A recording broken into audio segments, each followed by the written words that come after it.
अगर आप अपने लिए ऐसे स्टॉक्स ढूंढना चाहते हैं जो कि आपके पैसे को 5 गुना, 10 गुना या 20 गुना कर सके, तो उन स्टॉक में क्या क्वालिटीज होनी चाहिए, ये आज की वीडियो में मैं आपको बताने जा रहा हूं। वीडियो बहुत ही ज्यादा इंपॉर्टेंट होने जा रही है, जिससे आप स्टॉक सिलेक्शन का पूरा प्रोसीजर सीखेंगे। तो इस वीडियो को बिल्कुल भी मिस मत कीजिएगा। और हाँ, ये वीडियो सिर्फ एजुकेशनल पर्पसेस के लिए है। इसमें अगर हम किसी स्टॉक का नाम लेंगे तो वो सिर्फ एग्जाम्पल होगा, वो कोई भी एडवाइस नहीं होगी।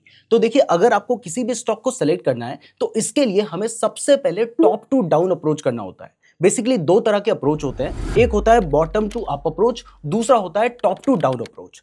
टॉप टू डाउन अप्रोच हमारे अकॉर्डिंग ज्यादा बेटर होता है, जिसमें सबसे पहले हम क्या करते हैं, हम सबसे पहले मैक्रो इकोनॉमिक फैक्टर्स को देखते हैं। मैक्रो इकोनॉमिक फैक्टर्स का मतलब यह है कि जिस कंट्री में वो कंपनी काम कर रही है, जिस स्टॉक को आप बाय करना चाहते हैं, स्टॉक बाद में आएगा, पहले हमें सबसे पहले उस कंट्री के मैक्रो इकोनॉमिक फैक्टर्स देखने हैं। मतलब वहां पर जीडीपी ग्रोथ कितनी हो रही है, ओवरऑल इकोनॉमी किस तरीके से परफॉर्म कर रही है। क्योंकि अगर ओवरऑल इकोनॉमी उस कंट्री में अच्छी परफॉर्म कर रही होगी, तब जाकर हम आगे बढ़ेंगे। तो बेसिकली आप इंडिया के ही स्टॉक्स को अगर सेलेक्ट करना चाहते हैं, तो आपको पता है कि इंडिया एक डेवलपिंग कंट्री है और इंडिया की जो इकोनॉमी है वो ग्रो कर रही है। तो पहली चीज तो हमारी सॉर्ट हो गई। अब इसके बाद हमें सेकंड इंपॉर्टेंट चीज देखनी होगी, जो होगी वो इंडस्ट्री या वो सेक्टर, जिस सेक्टर का स्टॉक आप देखना चाहते हैं। अब देखिए, आपकी जिंदगी में कोई ना कोई ऐसा सेक्टर जरूर होता है जो आपकी लाइफ के बहुत ज्यादा करीब होता है और आप उसको अच्छे से जानते हैं। मान लीजिए आपकी जो फैमिली है वो स्टील सेक्टर में काम कर रही है, तो हो सकता है कि आपको स्टील की काफी अच्छी नॉलेज होगी। हो सकता है आपके किसी फैमिली मेंबर की या फिर किसी रिलेटिव की सीमेंट की फैक्ट्री है, तो आपको सीमेंट सेक्टर की अच्छी नॉलेज होगी। अगर ये भी नहीं है तो हो सकता है कि आप में से किसी की कोई किराने की दुकान होगी, तो इसका मतलब आपको एफएमसीजी सेक्टर की अच्छी नॉलेज हो सकती है। आपको पता होगा कि उस सेक्टर में कितना मार्जिन मिलता है, कितना प्रॉफिट होता है, उसकी जितनी भी डिटेल्स होती है वो आपको पता होती है। तो अब जब आपने सबसे पहले मैक्रो इकोनॉमिक फैक्टर्स देख लिए हैं, तो अब आपको ऐसा वो सेक्टर देखना है जिसकी आपको नॉलेज है। क्योंकि नॉलेज होने से बेनिफिट ये होगा कि अगर उस सेक्टर में कभी कुछ अच्छा होने वाला है तो वो भी आपको जल्दी पता चलेगा, कभी कुछ खराब होने वाला है तो वो भी आपको जल्दी पता चलेगा।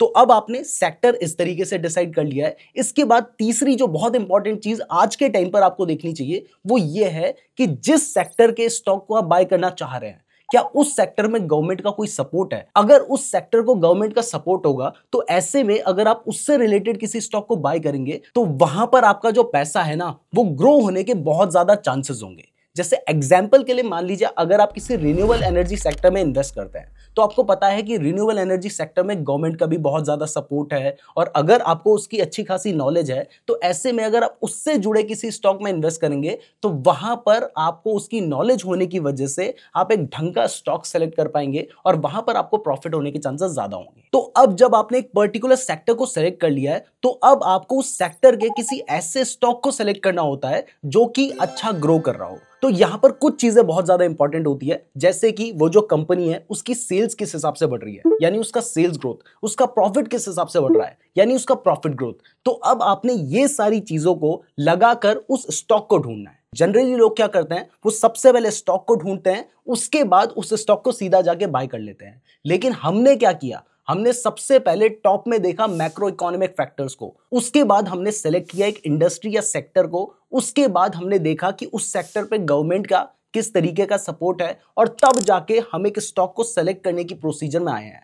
अब स्टॉक को सेलेक्ट करने के लिए हम यहां पर sales growth and profit growth देख रहे हैं। तो अब वो हमें पता कैसे चलेगा, देखिए 6000 से ज्यादा स्टॉक्स मार्केट में लिस्टेड हैं, तो ये पता करना कि कौन सा स्टॉक अच्छा है, कौन सा स्टॉक खराब है, ये बहुत ज्यादा मुश्किल है। तो अब उस स्टॉक को ढूंढने के लिए हम आ चुके हैं स्क्रीनर की वेबसाइट पे। क्लियर कर दूं कि ये वीडियो स्पॉन्सर्ड नहीं है, मैं जिस चीज को यूज करता हूं वही आपको बता रहा हूं। और हाँ, अगर आप ट्रेडिंग या इन्वेस्टमेंट के लिए बेस्ट डीमैट अकाउंट खुलवाना चाहते हैं, तो जिस डीमैट अकाउंट को मैं यूज करता हूं, मैंने उसका ही लिंक आपको डिस्क्रिप्शन पे दे रखा है, तो डिस्क्रिप्शन जरूर चेक कर लीजिएगा। तो स्क्रीनर की वेबसाइट में आने के बाद यहां पर आपको स्क्रीन्स का एक सेक्शन देखने को मिल रहा है, आपने इस पे क्लिक कर देना है। और इस पे क्लिक करने के बाद जैसे ही आप क्रिएट न्यू स्क्रीन पे क्लिक करते हैं, तो आप इस पेज पर आ जाते हैं। अब मैंने आपको कहा था, आपने सबसे पहली चीज क्या देखनी है, कंपनी की सेल्स बढ़ रही होनी चाहिए। तो यहां पर हम लिखते हैं सेल्स ग्रोथ, और सेल्स एक साल में किसी भी वजह से बढ़ सकती है, इसलिए हम सेल्स ग्रोथ 3 इयर्स का देख रहे हैं, जो कि मेरे अकॉर्डिंग 20% से ज्यादा होना चाहिए। यानी पिछले 3 साल में हर साल उसकी जो सेल्स है वो 20% के CAGR से बढ़ रही होनी चाहिए। इसके साथ ही सेल्स तो बढ़ रही है, बट कंपनी का प्रॉफिट भी बढ़ रहा होना चाहिए, ये भी हमारे लिए बहुत ज्यादा इंपॉर्टेंट है। तो हम प्रॉफिट ग्रोथ भी उसका देखेंगे 3 साल का, जो कि मेरे अकॉर्डिंग 20 से ज्यादा होना चाहिए। अब यहां पर आपके ऊपर है कि आपको अगर छोटी कंपनी चाहिए यानी स्मॉल कैप कंपनी चाहिए तो वहां पर रिटर्न ज्यादा हो सकते हैं लेकिन रिस्क भी ज्यादा होता है। अगर आप मिड कैप स्टॉक में इन्वेस्ट करेंगे तो रिस्क भी ठीक ठीक मिलेगा और रिटर्न्स भी आपको ठीक ठाक मिल सकते हैं। जबकि अगर आप लार्ज कैप स्टॉक में जाएंगे तो वहां पर आपका रिस्क कम हो जाता है लेकिन रिटर्न्स भी कंपैरेटिवली कम हो जाता है। तो मेरे अकॉर्डिंग अगर मिड कैप या लार्ज कैप कोई भी स्टॉक मिल जाए मेरे को वो चलेगा। तो मिड कैप स्टॉक में आप मान सकते हैं कि जो कंपनी 5,000 करोड़ से बड़ी है वो हमको चल जाएगी। तो यहां पर हम मार्केट कैपिटलाइजेशन का एक फिल्टर लगाते हैं जिसमें मैंने 5,000 करोड़ डाल दिया है। आप इन मैट्रिक्स को अपने हिसाब से चेंज कर सकते हैं। यहां पर मैं आपको सिर्फ समझाने के लिए एक एग्जांपल दे रहा हूं। तो हमने ये 3 रेशियोज डाल दिए हैं। अब एक और चीज बहुत ज्यादा इंपॉर्टेंट होती है और वो ये है कि कंपनी के ऊपर ना डेट बहुत ज्यादा नहीं होना चाहिए। तो अब डेट कंपनी के ऊपर है या नहीं, इसके लिए एक रेशियो होता है डेट टू इक्विटी रेशियो, जो कि अगर 1 से कम है तो ये ठीक माना जाता है। तो हमने यहां पर 1 से कम डेट टू इक्विटी रेशियो भी लगा दिया। इसके बाद यहां पर कुछ और चीजें भी इंपॉर्टेंट है जो मेरे अकॉर्डिंग है, आप अपने हिसाब से भी देख सकते हैं। जैसे एक मैं यहां पर देखता हूं कि प्रमोटर्स के पास अच्छी खासी होल्डिंग होनी चाहिए, मिनिमम 30% तो होनी चाहिए। यहां पर हमें 50% वाले स्टॉक्स भी मिलेंगे लेकिन 30% मेरे अकॉर्डिंग होनी चाहिए। इसका फायदा यह है कि देखिए जो प्रमोटर्स हैं वो कंपनी में मेहनत कब करेंगे, वो मेहनत तब करेंगे जब मेहनत करने का फल उन्हें खुद भी मिले, और वो फल उन्हें तभी मिलेगा जब उनकी खुद की होल्डिंग उस कंपनी में होगी। इसलिए यहां पर हमने प्रमोटर्स होल्डिंग 30% से ज्यादा होनी चाहिए ये सेलेक्ट कर लिया है। इसके बाद कुछ और इंपॉर्टेंट रेशियोज होते हैं जो कि हमें प्रॉफिटेबिलिटी के बारे में भी बताते हैं, जैसे कि रिटर्न ऑन इक्विटी, यानी कंपनी ने इन्वेस्टर्स से जो पैसा उठाया है उसके ऊपर वो कितना रिटर्न कमा रही है। तो मेरे अकॉर्डिंग 20% से तो ज्यादा होना ही चाहिए।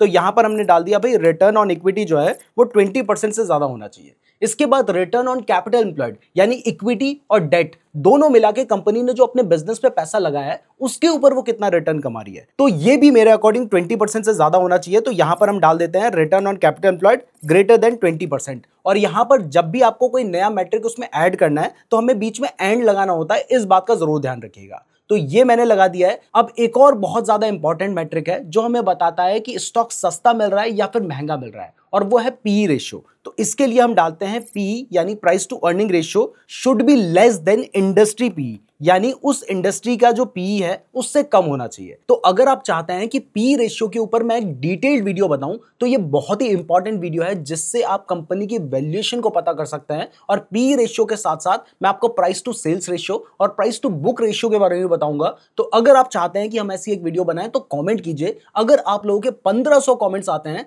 तभी इस टॉपिक के ऊपर वीडियो बनाने का फायदा है, तो कॉमेंट जरूर कीजिएगा। अब जब ये सारे मैट्रिक्स लगाने के बाद हम रन दिस क्वेरी पे क्लिक करते हैं तो आप देख सकते हैं कि पूरे स्टॉक मार्केट में से हमारे सामने 31 ऐसे स्टॉक्स निकल कर आए हैं जो कि हमारे इन सारे जो क्राइटेरिया है उनको फॉलो करते हैं। अब देखिए अभी हमने इन स्टॉक्स के नाम को ब्लर कर रखा है क्योंकि हमारा पर्पस आपको सिखाना है। तो अभी हमें 31 स्टॉक्स ऐसे देखने को मिल रहे हैं जो ये सारे क्राइटेरिया को फॉलो कर रहे हैं। लेकिन अगर आपको चाहिए कि नहीं मुझे इससे भी बेटर स्टॉक्स चाहिए तो आप कुछ और क्राइटेरिया भी लगा सकते हैं। जैसे मैंने सेल्स ग्रोथ 3 साल का लगाया था ना, तो आप 1 ईयर का सेल्स ग्रोथ भी देख सकते हैं कि भाई पिछले से ज्यादा होना चाहिए। तो इसके लिए हम एंड लगा देते हैं sales growth greater than 0 and, और इसके साथ ही हम यहां पर प्रॉफिट ग्रोथ भी डाल देते हैं कि वो भी 0 से ज्यादा होना चाहिए। तो आप देखिए 31 से भी कम होकर 23 स्टॉक्स हमारे सामने आ गए हैं। अब यहां पर मैं आपको एक और बहुत इंपॉर्टेंट मैट्रिक के बारे में बताता हूं जिससे आप 2 कंपनीज को कंपेयर कर सकते हैं। बट हमेशा ध्यान रखिए कि आपको एप्पल को ही एप्पल से कंपेयर करना है, आप एप्पल को बनाना से कंपेयर नहीं कर सकते हैं। मतलब आपको एक कंपनी को दूसरी सेम कैटेगरी की कंपनी से ही कंपेयर करना है। अगर आप किसी कार कंपनी को कंपेयर कर रहे हो तो किसी आईटी कंपनी से कंपेयर करने की जगह दूसरी कार कंपनी से ही उसको कंपेयर करें,